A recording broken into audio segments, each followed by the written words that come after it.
28 एवागु। तो सबसे पहले दीपनीय एवागु और शूलनाशक एवागु में 5 चीजें आती है, पिपली, पिपलीमूल, चक्र, चित्रक और नागर। फिर पांचवी और जो ग्राही पेय होती है उसमें भी 5 चीजें आती है। कौन कौन से? कैथ, बेल, चांगेरी, तक्र और दाड़िम। वात अतिसार घनी में आता है लघु पंचमूल, पात अतिसार। पित्त श्लेष्म अतिसार घनी में 4 चीजें आती हैं, सरीवन, पिठीवन, बेल और बिल्व और दाड़िम। फिर रक्त अतिसार घनी में भी ही वे उत्पन्न नागर, प्रश्न पर्णिया। इनका कल्क बना के पकड़ी के अर्धुदक दूध से इनकी पेय बनानी है। आम अतिसार घनी में भी अतिश और सोट से बनाए जाते पेय, उसको अनारदाने से खट्टा किया जाता है। कृमिघ्न एवागु में पिपली, मूल, मरीच, विरम, सहजन, तक्र 5 चीजें से एवागु बनाई जाती है, उसको सुवर्चिका से सिद्ध किया जाता है। मूत्र कृच्छ में गोखरू और भटकटैया, गोखरू और भटकटैया के क्वाथ से एवागु बनाई जाती है। भटकटैया की मूल उसके क्वाथ से एवागु बनाई जाती है। मूत्र कृच्छ और इसके साथ राप के साथ इसको फाड़ते भी बोला जाता है, इसके साथ दिया जाता है। एपिपासा में 6 चीजें लेनी है। मुनक्का ले सकते हैं, मुनक्का, सारिवा, लाज, लाज धान का लावा होता है, पिपली, पिपली, मधु और नागर, इनसे एवागु बनाई जाती है और उसको दिया जाता है तो पेपास दूर हो जाती है। कार्च रोग है तो सुअर के मांस रस की एवागु दो, सुअर के मांस रस की, ठीक है। मेद रोग है तो उसे भुने हुए गवेधोग, भुने हुए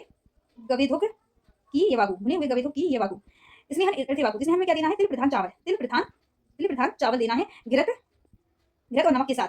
मुख्य अर्थ एवागु में श्यामक की एवागु देनी है। किसकी? श्यामक की एवागु जिसमें कुश का मूल, श्यामक की एवागु जिसमें कुश का मूल और अम्लक होना चाहिए। कुश का मूल और अम्लक से श्यामक की एवागु। कासे का स्वास्थ्य का फफाइल तीनों को दूर करने के लिए 10 मूल की एवागु देनी है, जिसमें 5 लघु मूल आते हैं और 5 बृहद मूल आते हैं। पकवासे रुचा अफा में यमक मतलब घृत और तेल और मदिरा से सिद्ध एवागु देनी है। ऐसी एवागु जिसमें क्या होना चाहिए? घृत और मदिरा सिद्ध होनी चाहिए। सारक, मल को बाहर निकालना है तो मांस उड़द की दाल, तिल और शाक से सिद्ध एवागु देनी चाहिए। अगर ग्राही मल को बांधना है तो जामुन की गुठली, जामुन आम की गुठली, कैथा और बेल से बनी हुई एवागु देनी चाहिए। अगर मल को ये बहुत जल्दी भारी दम से बाहर निकालना है तो हींग, चित्रक,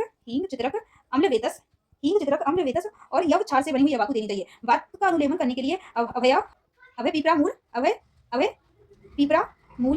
पीपरा मूल और सोठ की बनी हुई एवागु देनी चाहिए। घृत व्यापत्ति को दूर करने के लिए तक्र सिद्ध एवागु देनी चाहिए। लेकिन अगर तेल की व्यापत्ति तो तक्र से तो सिद्ध करो, हिसाब में किससे सिद्ध कर लो? पिड़ियाक से भी सिद्ध कर लो। पिड़ियाक अर्थात तिल की खली से सिद्ध एवागु। विषम घट रोग है तो उसमें यव यमक अम्लक और पिपली मूल सिद्ध एवागु दो, जिसमें 4 चीजें होनी चाहिए। उसमें यव भी होना चाहिए, पिपली मूल और अम्लक भी होना चाहिए। अम्लक अर्थात आंवला। सुप्रवाह स्तोत्र में परेशानी है तो मुर्गी के मांस रस से बनी हुई एवागु, व्रस में उपयोग अर्थ में देनी है। कौन सी एवागु? उड़द की दाल, दूध और घृत सिद्ध बनानी है। उड़द की दाल युक्त एवागु। मध रोग के लिए बनानी है पोई का